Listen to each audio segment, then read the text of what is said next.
Good morning, students. Let's read one new story. Money cannot buy everything.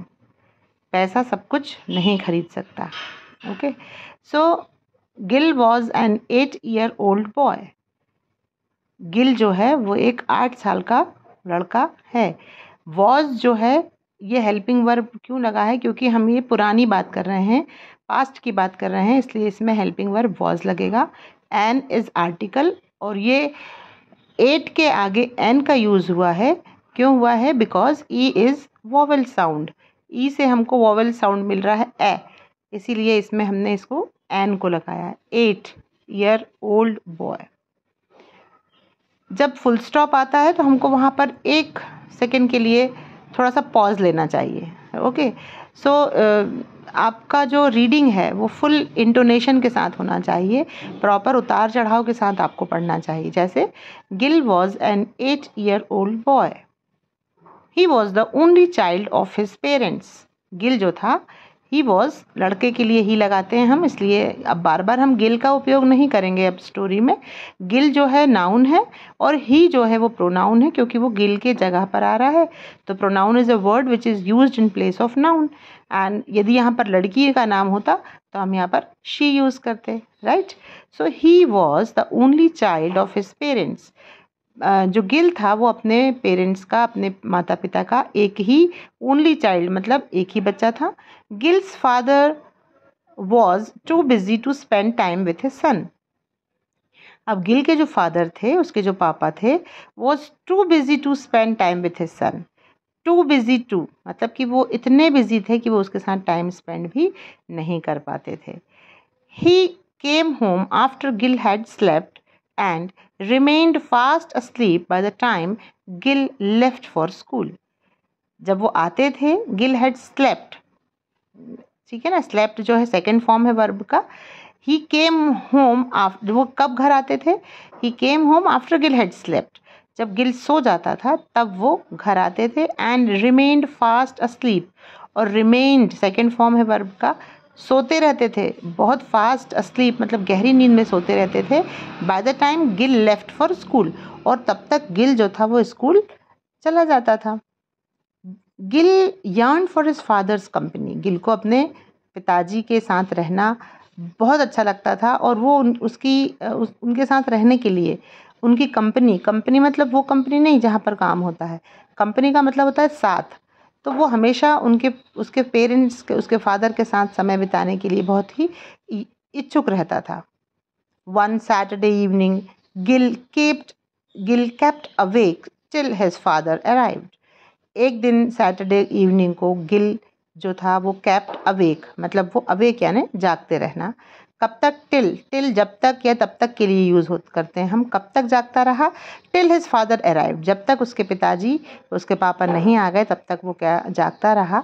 And he went to him and asked, और Gill उनके पास जा कर के पूछता है. आस्क मतलब पूछना, आस्क जो है वो सेकेंड फॉर्म है, मतलब पूछा. वेंट मतलब गया, गो नहीं लिखेंगे यहाँ पर. वह Gill, he went to him and asked, वह उनके पास गया और उसने पूछा.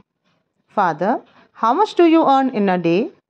पापा, आप एक दिन में कितना अर्न करते हैं? अर्न करना मतलब कमाना. How much do you earn in a day? Gills father was confused and asked. Gills के जो फादर थे वो कंफ्यूज हो गए और आस्क्ड. देखिए यहाँ पर गिल के साथ एस क्यों लगा है? ये अपोस्ट्रोफी एस होता है और ये का के संबंध में यूज़ होता है. जैसे गिल्स फादर मतलब गिल के फादर जो थे वो कंफ्यूज्ड हुए एंड आस्क्ड, और उन्होंने पूछा, my dear son, what made you ask this question? मेरे प्यारे बेटे, ये क्वेश्चन आप क्यों पूछ रहे हो? गिल परसिस्टेड, गिल ने जिद की. परसिस्टेड मतलब हट करना, जिद करना. प्लीज़ टेल मी, और एक बार फिर से पूछा उसने, please tell me father, at least tell me the amount you earn in an hour. मुझे इतना बता दो कि आप 1 घंटे में कितना कमाते हो. पहले वो क्या पूछ रहा था? 1 दिन में कितना कमाते हो. अब वो क्या पूछ रहा है? At least tell me the amount you earn in an hour, मतलब मुझे कम, एटलीस्ट मतलब कम से कम मुझे इतना अमाउंट बता दो जितना आप 1 घंटे में कमाते हो. गिल्स फादर रिप्लाइड, अब गिल के फादर ने रिप्लाई किया, अराउंड $1,000. अब बक्स क्या होता है? एक इनफॉर्मल टर्म है ये रुपीज़ के लिए, मनी के लिए। तो गिल्स फादर रिप्लाइड, गिल के फादर ने रिप्लाइड यानी प्रत्युत्तर दिया, around 1000 bucks। Hearing this Gill immediately ran to his room, और ये सुनते ही गिल तुरंत उसके कमरे में भागा। And came back with his piggy bank, और तुरंत वो अपना पिगी बैंक लेकर के आया। He handed over to his father, उसने अपने पिगी बैंक को क्या किया? He handed it to his father. It जो है पिगी बैंक के लिए लगा है, पिगी जो बैंक जो है नॉन लिविंग थिंग है, इसलिए वस्तु के लिए हम इट का प्रयोग करते हैं। He handed it to his father and said, I have saved around 3000 bucks in my piggy bank. उसने कहा कि पिताजी, पापा, मैंने अपने पिगी बैंक में 3000 bucks सेव किए हैं, लगभग। अराउंड मतलब लगभग। Can you spare just 3 hours for me? क्या आप मेरे साथ 3 घंटे बिता सकते हैं?